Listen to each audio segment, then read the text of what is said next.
Hello दोस्तों, स्वागत है आप सभी का स्लीपी क्लासेस में। दोस्तों, इंपॉर्टेंट इकोनॉमी के करंट अफेयर्स हम हर हफ्ते डिस्कस करते हैं, लेकिन दो इंपॉर्टेंट यहाँ पर चीज़ें थी। मुझे था कि इनको थोड़ा डिटेल में डिस्कस कर लेता हूँ, ताकि अगर हमें ये सवाल एग्जाम में पूछे जाए हमें इन पे थोड़ी कहानी पता हो और डिटेल में पता हो। ठीक है, तो पहली बात तो कि सोलर पावर का क्या होगा जब चाइना से अगर हमने इंपोर्ट्स मंगवाने बंद कर दिए, कम कर दिए डिपेंडेंसी, सोलर पावर का क्या होगा। देन दोस्तों, हमारे इसमें फॉरेक्स तो बढ़ रहा है, ठीक है, फॉरेन एक्सचेंज, उसके positive negative and external commercial borrowing का उसमें क्या रोल रहा। ठीक है दोस्तों, चलिए देखते हैं। और सिंपल सी चीज़ें हैं, लेकिन हमें इनके बारे में पता होना चाहिए ताकि हम अखबार पढ़ें, ताकि अगर हम कोई भी किसी भी तरह से अगर हम करंट अफेयर्स को अगर चाह रहे हैं अपने नोट्स तक पहुंचाना, कैसे उनको ऑर्गेनाइज किया जाए, सब सीखने की कोशिश करते हैं। ठीक है, सबसे पहली बात कि सोलर पावर एंड चाइना। दोस्तों, सबसे पहली बात है कि रीवा मध्य प्रदेश में प्रधानमंत्री जी ने एशिया का लार्जेस्ट सोलर पावर प्रोजेक्ट जो लॉन्च किया, वो एशिया का लार्जेस्ट है नहीं, उस पर बहुत सारे सवाल उठ रहे हैं, लेकिन नंदलेस हमें पता होना चाहिए। बहुत बड़ा एक पावर प्लांट है, बहुत बड़ा एक पावर प्रोजेक्ट है। उस पर सर ने डिटेल्ड वीडियो डाला था, आपने शायद देखा भी होगा। बिग न्यूज़ हम हर सुबह डिस्कस करते हैं, बिग न्यूज़ में बात की थी। ठीक है, तो यहाँ पर जो वीडियो का लिंक मैं लगा दूंगा, आप देख सकते हैं। ओके, तो दोस्तों उसके बाद ये न्यूज़ में है सोलर पावर कि हम अगर इतने बड़े बड़े प्रोजेक्ट्स अगर चलाने की कोशिश कर रहे हैं, तो सोलर पावर के लिए हमारे पास सोलर पैनल्स कहाँ से आएंगे। दोस्तों, बहुत इंपॉर्टेंट एक सवाल है। सोलर पैनल्स की हमारी बहुत ज़्यादा डिपेंडेंसी है, कहाँ पर, इंपोर्ट पर, प्राइमरीली कहाँ से, चाइना पर। ओके दोस्तों, सबसे पहले बात जाननी जरूरी है कि भारत ने कहा है कि वो 100 गीगावाट का टारगेट अचीव करेगा। 40 गीगावाट के आसपास अभी कैपेसिटी इंस्टॉल हो चुकी है। ठीक है, तो अब अभी 2022 बहुत नज़दीक आ गया है, तो हमें डबल से ज़्यादा 2.5 गुना काम करना है। हो पाएगा कि नहीं, लेट्स सी। तो अभी यहाँ पर चाइना के अगर हम बात करें, चाइना ने भारत को सोलर पावर बनने में कैसे एक बहुत बड़ी एक रोल निभाया। पहली बात तो ये जो भी, क्योंकि चाइना से हम बहुत सारा इंपोर्ट करते रहे सामान, जिनको हम ये पीवी मॉड्यूल्स कहते हैं। ठीक है, फोटोवोल्टिक मॉड्यूल्स, जिनके तहत जब उन पे सोलर लाइट गिरती है तो बिजली बनती है। तो सोलर सेल्स मॉड्यूल्स हम एक्सेसिवली चाइना से मंगवा रहे थे। इनफैक्ट दोस्तों, जो ईयू है, यूरोपियन यूनियन, जहाँ पर सारी टेक्नोलॉजी डेवलप हुई दुनिया में, उसके बाद ईयू ने, लेकिन सिंस महंगा काम था, सस्ता करने के लिए चाइना में सब सामान भेजा। तो चाइना की दुनिया भर पे डिपेंडेंसी, अब दुनिया भर चाइना पे डिपेंडेंट है कि वो पीवी मॉड्यूल्स चाइना से ही मंगवाते हैं, क्योंकि सस्ती मैन्युफैक्चरिंग होती है। अब यहाँ पर एक इंपॉर्टेंट बात है, चाइना दुनिया भर को जब सप्लाई कर रहा है, तो उसके कारण चाइना में वहाँ पर अब इतनी बड़ी बड़ी फैक्ट्रीज बन गई हैं। इकोनॉमीज ऑफ स्केल हिट करते हैं वो, जब करोड़ों अरबों लोगों को उन्होंने सर्व करना है, तो वो इतना सारा सामान और इतने सारे सामान को बनाने के लिए फैक्ट्रीज, बड़ी बड़ी मशीन्स, तो उनका सामान ग्रेजुअली क्या होता जाता है, सस्ता होता जाता है, क्योंकि बहुत सारे लोगों को सर्व करना है। इकोनॉमीज ऑफ स्केल कहा जाता है उसको। अगर आपको किसी के सेम चीज़ अगर आपको 50 लोगों को सर्व करनी है, कहाँ 50 करोड़ को करनी है, फ़र्क पड़ेगा कि आपको इतने बड़े सेटअप लगा सकते हैं, आप सेटअप लगा के सर्व कर सकते हैं। चाइना ने ऐसा किया। अब चाइना पर डिपेंडेंसी बहुत ज़्यादा है दुनिया भर की। तो लेकिन भारत ने 2018 में जो हमारे जितने भी सामान आ रहा था बाहर से, उस पर ड्यूटी लगा दी एक। ठीक है, सेफ गार्ड ड्यूटी लगा दी, क्योंकि दोस्तों एक सिंपल सी बात थी कि जो डोमेस्टिक हमारे यहाँ पर लोग थे, या हमारी डोमेस्टिक इंडस्ट्री डेवलप ही नहीं हो पा रही थी, क्योंकि चाइना से बहुत सस्ता सामान आ रहा था।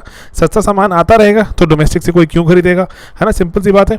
तो इसीलिए डोमेस्टिक को अगर प्रमोट करना था, थोड़ा सेफ गार्ड ड्यूटी लगाई यहाँ पर। 2 साल का टाइम था हमारे पास कि 2 साल में हमें यहाँ पे कुछ डेवलप करने का मौका मिल जाए। तो कुछ खास ऐसे भी हमें पता नहीं कि कुछ डेवलप हुआ कि क्या हम उस इकोनॉमीज ऑफ स्केल को हिट कर सकते हैं कि 40 गीगावाट से 100 गीगावाट पहुँच जाएँ।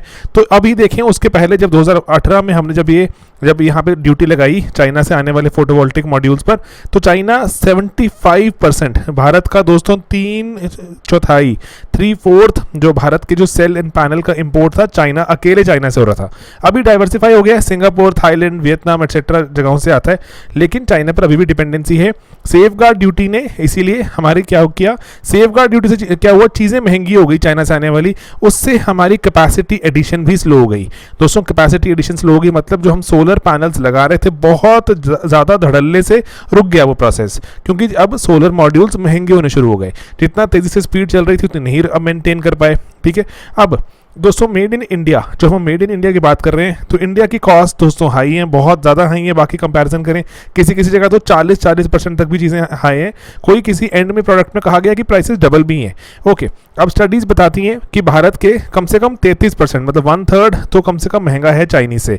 इमेजिन, जहाँ पे आपको 100 करोड़ खर्चना है, अब 133 खर्चना पड़ेगा, 300 की जगह 400 खर्चना पड़ेगा। ठीक है दोस्तों, तो ये 33% है।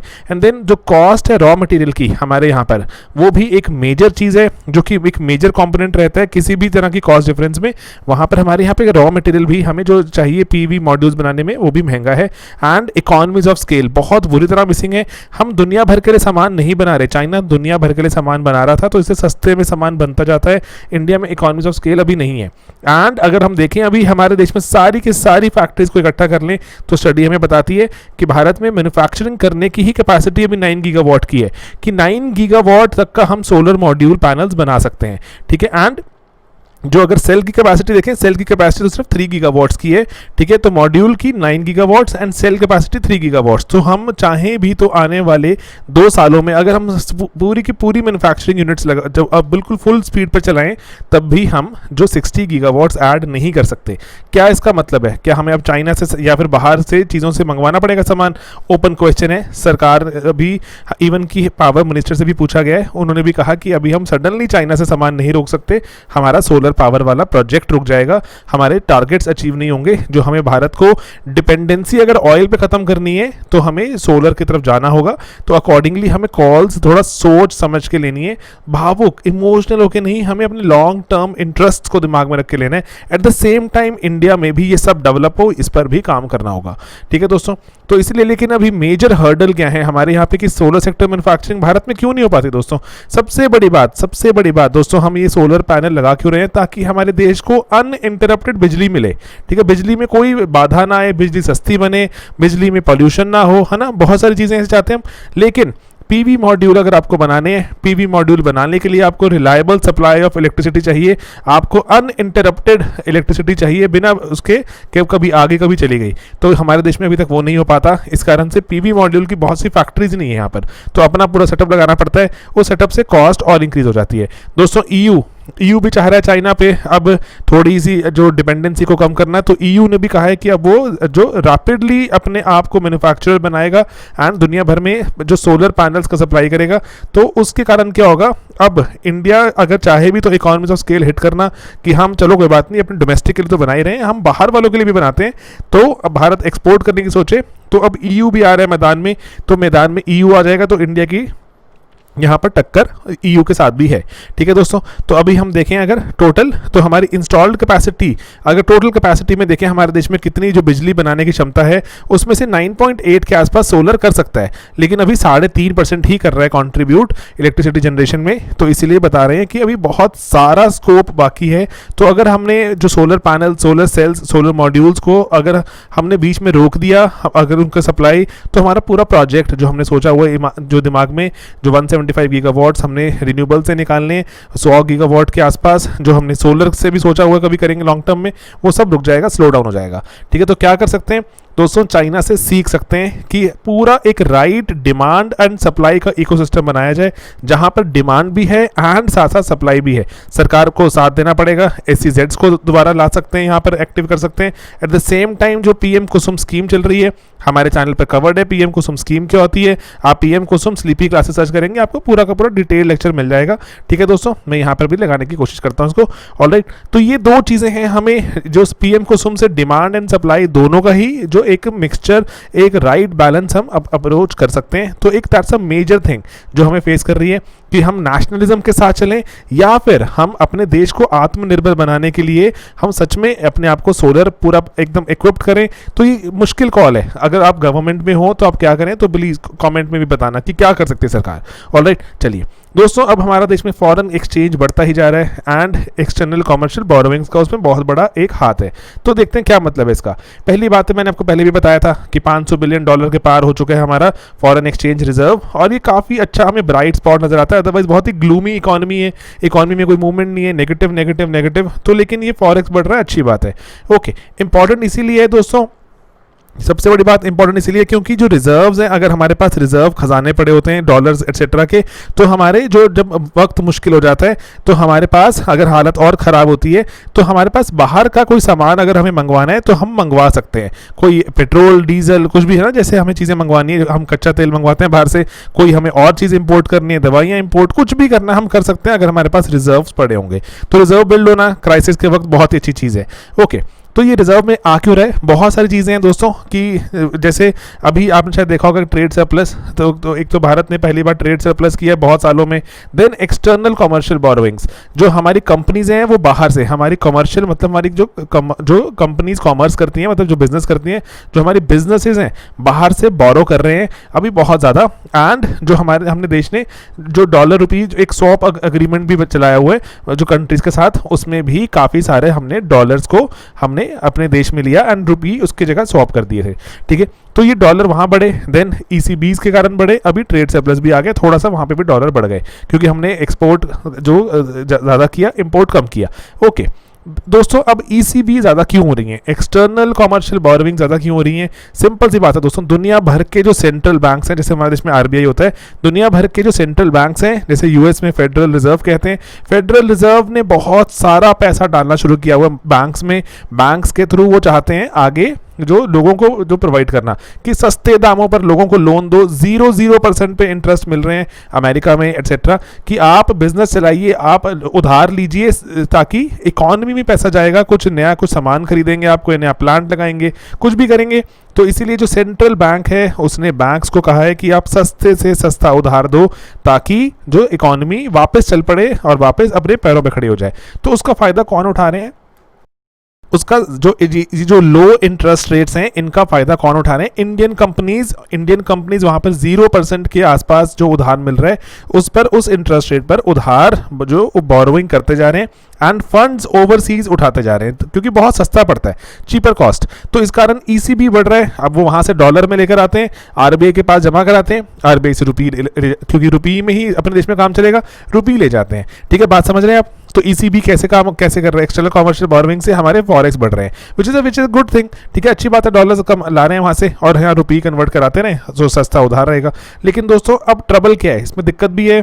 पहली बात तो दोस्तों, अगर मान लीजिए, मैं आपको एक एग्जांपल से समझाता हूँ जिसको हम बोलते हैं रुपी रिस्क, ठीक है, करेंसी रिस्क बोलते हैं। मान लीजिए कि वो बाहर से $1 उधार लेकर आए एंड अभी वो 75 रुपीज़ था, ठीक है, उसके बाद इनको इंटरेस्ट पे करना है। मान लो कि $1 का, एक सिर्फ आपको एग्जांपल के तौर पे बता रहा हूँ कि आपको वापस करना है अगर $1 ही वापस करना है, लेकिन ठीक है, कि मान लो कि 0% इंटरेस्ट पे लेकर आए थे, $1 वापस करना है अभी, तो लेकिन रुपी की जो कीमत थी 75 से घट के लेट्स से जो रुपी थोड़ा डिप्रिशिएट हो जाए, 80 रुपीज़ हो जाए, ठीक है, 80 रुपये का हो गया डॉलर की, रुपी और डिप्रिशिएट हो गया क्योंकि रुपी डिप्रिशिएट होता जा रहा है बहुत टाइम से, इस कारण से ये चिंता रहती है, ठीक है, 75 से घटकर 80 रुपीज़ में पहुंच गया। अब इस कंपनी को अगर ये $1 वापस करना है, बैंक का जो फॉरेन कंट्री का बैंक से लिया हुआ है, 80 रुपये कमा कर देने पड़ेंगे। Getting it? जब $1 लेकर आए थे तब 75 कन्वर्जन हुआ था, लेकिन रुपी डिप्रिशिएट हो गया, अब 80 रुपये कमा के देने पड़ेंगे, तब जाकर ये $1 बनेगा। तो $1 ही वापस करने के लिए एक्स्ट्रा पैसा कमाना पड़ेगा। एक तरह से देखें तो ये इंटरेस्ट ही बढ़ गया, ये 75 से जो 80 हो गया, तो इससे अच्छा तो इंडिया में उधार ले लेते और सस्ता मिल रहा था। तो इस कारण से जो रोल ओवर होता है कि अगर लोन एक्सटेंड भी करना है, आपको हायर कॉस्ट देनी पड़ेगी क्योंकि रुपी कंटिन्यूसली डिप्रिशिएट होता जा रहा है, एक्सटर्नल बोरोइंग महंगी पड़ सकती हैं। एंड देन उसके बाद अगर इंटरेस्ट साइकिल, लेट्स से अभी सेंट्रल बैंक है वहाँ पर, सेंट्रल बैंक वहाँ पर बोले कि चलो हम बंद कर रहे हैं सस्ता उधार देना, अब हम जो उधार वापस थोड़ा महंगे हो जाएंगे, तो उसके कारण आपके करेंसी रिस्क भी आपने उठा लिया, at the same time interest rate भी हायर दे रहे हैं, तो दिक्कत आ सकती है। हमारी कंपनीज मुनाफा कमा कमा के फॉरेन कंट्रीज को ही वापस करती रहेंगी, तो ये एक टेंशन रहती है ईसीबीज के साथ, ठीक है, तो ये बात ध्यान रखनी है। ओके, देन दोस्तों मैंने आपको बताया कि ट्रेड सरप्लस भी है। तो ट्रेड सरप्लस वैसे कोई बहुत ऐसे कारण नहीं हुआ कि भारत की इकोनॉमी एकदम से फंडामेंटल स्ट्रांग हो गए तो हमने एक्सपोर्ट ज़्यादा करना शुरू कर दिया, इंपोर्ट कम। सिंपली इसलिए हुआ क्योंकि डिमांड नहीं है। हमने कच्चा तेल नहीं मंगवाया बाहर से, सोना नहीं मंगवाया बाहर से, बहुत सारी चीज़ें बाहर से नहीं मंगवाई क्योंकि डिमांड ही नहीं थी, तो इस कारण से इम्पोर्ट नहीं हुआ। तो इस कारण तो हमें क्या लगता है कि इम्पोर्ट नेगेटिव थोड़ा कम हो गया, एक्सपोर्ट थोड़ा सा जो सही रहा। एक्सपोर्ट सही रहा मतलब क्या हुआ कि जो इम्पोर्ट से थोड़ा ज़्यादा था बस, ठीक है, तो इस कारण से हमें सरप्लस नजर आता है। कोई फंडामेंटल्स हमारे स्ट्रांग नहीं हुए, ये कोई बहुत सेलिब्रेशन की बात नहीं है, तो लेकिन हाँ चलो ठीक है, बच गए पैसे तो बच गए, अच्छी बात है। ओके, देन दोस्तों फॉरेक्स के रिगार्डिंग कुछ कंसर्न्स भी रहते हैं हमारे जो अभी चल रहे हैं कि हमारे देश से बहुत सारा जो एफपीआई हमने पहले डिस्कस किया था, फॉरेन पोर्टफोलियो इन्वेस्टमेंट 2020 में 21,000 करोड़ रुपए वो इक्विटीज में मतलब शेयर बाजार से निकाल के ले गए।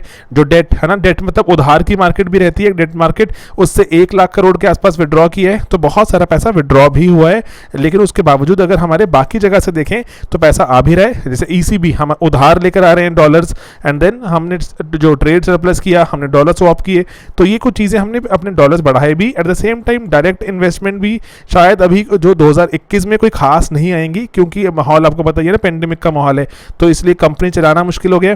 देन रेमिटेंसेज, बहुत बड़ी बात है कि हम बाहर से हमारे बहुत सारे डॉलर्स आते हैं जो लोग कमा कमा के इंडिया में भेजते हैं और यहाँ पर अपने परिवार को भेजते हैं फॉरेन करेंसी में। वो परिवार जाके अपनी करेंसी कन्वर्ट करवा लेते हैं एंड वो फॉरेन करेंसी जमा करा देते हैं बैंक्स में, बैंक्स जाके दे देता है आरबीआई को। इस तरह से क्या होता है कि हमारे पास फॉरेन करेंसी इकट्ठी होती रहती है। तो लेकिन अब रेमिटेंसेस घट जाएंगी क्योंकि फॉरेन कंट्री से बहुत सारे इंडियंस को निकालने की बात हो रही है। आपने देखा होगा ना वीडियो कुवैत वाला कि कुवैत कैसे इंडियंस को निकालने की बात कर रहे हैं। देन उसके बाद पे कट्स की बात हो रही है, वहाँ पे जॉब लॉसेस की बात हो रही है, तो रेमिटेंसेस में गिरावट की भी यहाँ पर उम्मीद हो सकती है। तो हमारे जो फॉरेक्स अगर अच्छा है अभी बिल्ड हो रहा है तो ठीक है दोस्तों। तो बाकी एक सवाल मैं चाहता हूँ आपसे जाते जाते पूछना कि क्या दोस्तों जो लार्ज इंडस्ट्री होती है, बहुत बड़ी इंडस्ट्री होती है, उसको भी कोई लोन में कुछ ऐसे जो कुछ कॉन्सेशन मिलना चाहिए? जैसे बहुत सारी छोटी छोटी कंपनीज हैं, जैसे हमारी एमएसएमईज होती हैं, है ना, उन कंपनीज को बहुत सारी चीज़ें दी गई, बहुत सारे यहाँ पर जो उधार वापस करने में भी कुछ रियायत दी गई एटसेट्रा, है ना, बहुत सारे। तो क्या बड़ी कंपनी को भी ये लोन में कुछ कंसेशन मिलना चाहिए क्योंकि टाइम ऐसा चल रहा है, या नहीं मिलना चाहिए? क्योंकि बड़ी कंपनी को क्यों दे रहे हो आप, है ना, क्योंकि बड़ी कंपनी तो मैनेज कर सकती है, उसके पास रिजर्व्स भी होंगे, उसने बहुत सालों से मुनाफा कमाया एटसेट्रा एटसेट्रा। तो बड़ी कंपनी को मिलना चाहिए वन टाइम लोन रिकास्ट या कंसेशन या नहीं? ठीक है, आप मुझे सोचकर समझकर कुछ जवाब देने की कोशिश करें कॉमेंट्स में। ठीक है दोस्तों, बाकी सिंपल सी मार्केटिंग है क्योंकि हम 2021 के कोर्सेज चला रहे हैं। 2021 में बैच 2 अब ओपन है और काफ़ी अभी जो बैच 2 चलते हुए अब यहाँ पर होने वाले हैं अप्रॉक्सीमेटली 3 दिन। ठीक है, तो बैच 2 में हमारे पास प्री प्लस मेंस का बैच है। प्री प्लस मेंस बैच में दोस्तों अनगिनत चीज़ें हम प्रोवाइड करने की कोशिश करते हैं आपको। पहली बात तो है कि कोर्स के वीडियोस प्रोवाइड करते हैं। देन आपको प्री की टेस्ट सीरीज़ है, देन आपको मेंस के टेस्ट सीरीज़ है, देन आपको प्री का क्रैश कोर्स है, टेलीग्राम ग्रुप है, and then discussion board etcetera. ठीक है दोस्तों, तो ये सब कुछ हम आपको ट्राई कर रहे हैं 20,000 में प्रोवाइड करने की, सब कुछ। ठीक है, 1 साल से ज़्यादा किसकी वैलिडिटी है, वीडियोस कंटेंट आपके प्लेटफॉर्म पर रहता है, उसके पहले ही आपको एग्जाम वैसे निकाल लेना चाहिए। ठीक है, ऑलराइट। तो क्योंकि हमने इसको ऐसे ही डिज़ाइन किया ताकि आपको कॉस्ट इफेक्टिव तरीके से सबसे ज़्यादा किसी जगह पे दोस्तों मेंस की सिर्फ टेस्ट सीरीज ही अकेली 25-26 हज़ार की है, इमेजिन कोर्स, प्री की टेस्ट सीरीज, प्री का क्रैश कोर्स। ठीक है, तो ये सब चीज़ें हमने मिलाकर 20,000 में आपको देने की ट्राई कर रहे हैं। टेक्नोलॉजी को थोड़ा ढंग से चाहते हैं यूज़ करना ताकि और कॉस्ट इफेक्टिव, एंड सबसे सिंपल सी बात यह है कि अब नॉर्मल प्रॉफिट कमाने का कोई वो नहीं है कि हमें 200 करोड़ कमाने हैं, 100 करोड़ कमाने हैं, ऐसा एजेंडा नहीं लेके चल रहे। इसलिए कॉस्ट इफेक्टिव कोर्सेज आप तक पहुंचाने की कोशिश कर रहे हैं। इतना सारा कंटेंट ऑलरेडी हमारा यूट्यूब पर है, उसको अपडेट करते जा रहे हैं रेगुलरली, एंड आपको यहाँ पे वीडियो कंटेंट के थ्रू दे रहे हैं। ठीक है, सोशियोलॉजी का कोर्स भी था, बंद हो गया अभी सिर्फ विदाउट इवैल्यूएशन अवेलेबल है। देन पॉलिटिकल साइंस का एंड एसए का कोर्स दोस्तों, ये अगर आप पॉल साइंस अगर आपके पास है, पूरा डिटेल्ड कोर्स चल रहा है, ज्वाइन कर सकते हैं। एसए का कोर्स दोस्तों 250 मार्क्स रहते हैं। एसए की क्लासेस भी होंगी यहाँ पर, हमारे पीसीएम बैच में क्लासेस होंगी। इवैल्यूएशन करानी है तो एसए का कोर्स ले सकते हैं, यहाँ पर सर आपको जो एसए इवैल्यूएट करके आपको देंगे। ठीक है, तो सिंपल रखते हैं चीज़ों को, बहुत कॉम्प्लेक्स नहीं। कंटेंट अपने पास रखते हैं, कंटेंट को टेस्ट करते हैं, टेस्टिंग करेंगे, टेस्टिंग में पता लगेगा कि हमारी क्या कमी है, टेस्टिंग में जो हमें पता लगेगा क्या कमी है, वापस आते हैं कंटेंट को और अपग्रेड करते हैं। That's it, simple. Content test ये चलाते हैं एंड देखते हैं कि क्या बनती है बात। ठीक है, रैंक आना चाहिए।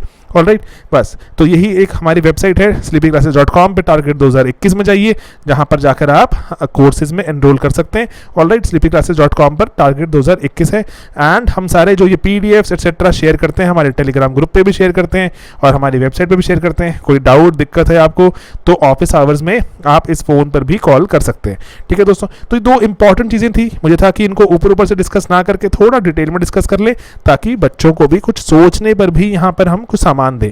ऑलराइट, ठीक है दोस्तों, मिलते हैं अपने अगले वीडियो में बहुत ही जल्द। Bye bye, take care.